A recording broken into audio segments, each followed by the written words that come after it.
ए प्रदीप, असाध्यै गड्याङगुडुङ गर्यो। फेरि बिजुली पनि चम्केको छ, चट्याङ पनि पर्न सक्छ। जाउँ, त्यो रुखमुनि ओत लागौं।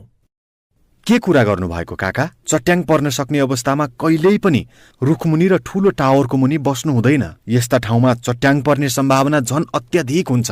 हो र? हो नि काका, चट्याङबाट बस्नको लागि घर बाहिर भएको अवस्थामा खुल्ला ठाउँमा टुक्रुक्क बसी टाउकोलाई 2 घुँडाको बीचमा राखेर कान थुन्ने गर्नुपर्छ। यदि सम्भव भयो भने ढलान गरिएको पक्की घर वा गाडीभित्र बस्न सकिन्छ। धातुका ह्यान्डल, चेन भएका ब्याग वा अन्य सामान नबोक्ने वा नछुने गर्नुपर्छ। स्विमिङ पुल वा पोखरी आसपास पनि बस्नु हुँदैन। Phone, computer, fridge, washing machine, radio, television जस्ता विद्युतीय सामग्री चलाउनु हुँदैन। यस्ता सामग्रीमा जोडिएको तार प्लगबाट निकाल्नुपर्छ। घरभित्र बस्दा झ्याल ढोका बन्द गरेर सुक्खा ठाउँमा बस्ने, धारा अर्थात् पानीको स्रोतबाट सिधै नुहाउने वा पानी चलाउने गर्नु हुँदैन।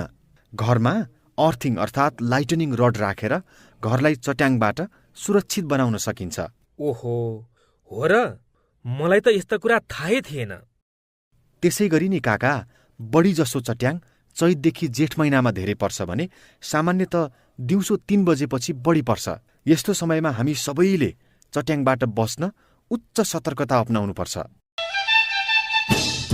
विपदबारे चासो राखौं, चनाखो बनौं। राष्ट्रिय विपद जोखिम न्यूनीकरण तथा व्यवस्थापन प्राधिकरण, सिंहदरबार, काठमाडौँ।